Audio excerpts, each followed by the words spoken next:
میں 1453 رات کا 1:30 بجا ہے۔ دنیا کے ایک قدیم اور عظیم شہر کی فصیلوں اور گنبدوں پر سے 19ویں قمری تاریخ کا زرد چاند تیزی سے مغرب کی طرف دوڑتا چلا جا رہا ہے، جیسے اسے کسی شدید خطرے کا سامنا ہے۔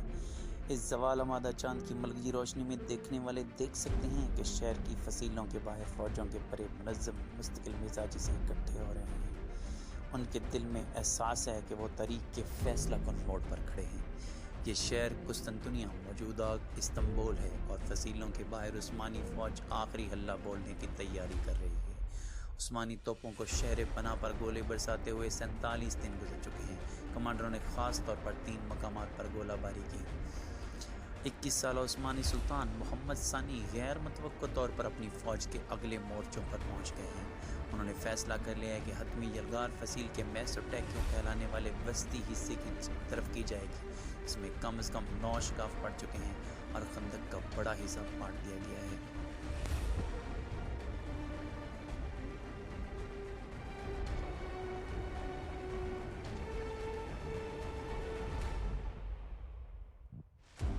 سر پر بھاری پگڑ باندھے اور طلائی خلعت میں ملبوس سلطان نے اپنے سپاہیوں کو ترکی زبان میں مخاطب کیا: میرے دوستوں اور بچوں، آگے بڑھو اور اپنے آپ کو ثابت کر کے دکھاؤ۔ اس کے ساتھ ہی نکاروں، کرنوں، طبلوں اور بگلوں کے شور نے رات کی خاموشی کو تار تار کر دیا، لیکن اس کان پھاڑتے شور میں بھی عثمانی دستوں کے فلک شگاف نعرے صاف سنائی دیتے تھے، جنہوں نے فصیل کے کمزور حصوں پر حلہ بول دیا۔ ایک طرف خشکی سے اور دوسری طرف سمندر میں بحری جہازوں پر نصب توپوں کے دہانوں نے آگ برسانا شروع کر دی۔ بازنطینی سپاہی اس حملے کے لیے فصیلوں پر تیار کھڑے تھے، لیکن پچھلے 1.5 ماہ کے محاصرے نے ان کے حوصلے پست اور اعصاب شکستہ کر دیے تھے۔ بہت شہری بھی مدد کے لیے فصیلوں پر آ پہنچے اور پتھر اٹھا اٹھا کر جمع کرنے لگے اور آنے والے حملہ آوروں پر انہوں نے پھینکنے شروع کر دیے۔ دوسرے اپنے اپنے قریبی چرچ کی طرف دوڑے اور گڑ گڑا کر مناجاتیں شروع کر دیں۔ پادریوں نے شہر کے متعدد چرچوں کی گھنٹیاں پوری طاقت سے بجانا شروع کر دیں، جن کی ٹنا نے لوگوں کو بھی جگا دیا جو ابھی تک سو رہے تھے۔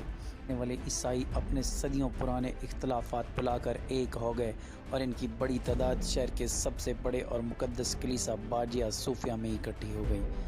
دفاعی فوج نے جاں فشانی سے عثمانیوں کی یلغار کو روکنے کی کوشش کی، لیکن اطالوی طبیب نکولو باربیرو، جو اس دن شہر میں موجود تھے، لکھتے ہیں کہ سفید پگڑیاں باندھے ہوئے حملہ آور اور جان سار دستے اس بے جگری سے شیروں کی طرح حملہ کرتے تھے۔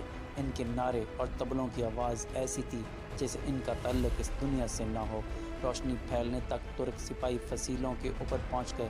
اس دوران اکثر دفاعی فوجی مارے جا چکے تھے اور ان کا سپہ سالار جوانی جسٹینیانی شدید زخمی ہو کر میدان جنگ سے فرار ہو چکا تھا۔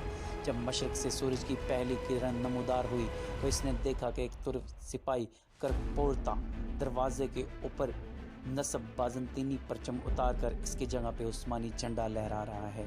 سلطان محمد سفید گھوڑے پر اپنے وزراء اور عمائد کے ہمراہ باجیا صوفیہ پہنچے۔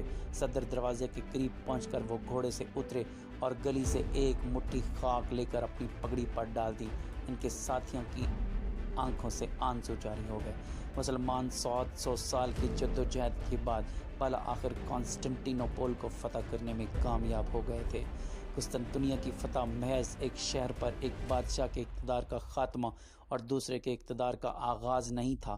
اس واقعہ کے ساتھ ہی دنیا کی تاریخ کا ایک باب ختم ہوا اور دوسرے کی روشن ابتدا ہوئی جا رہی تھی۔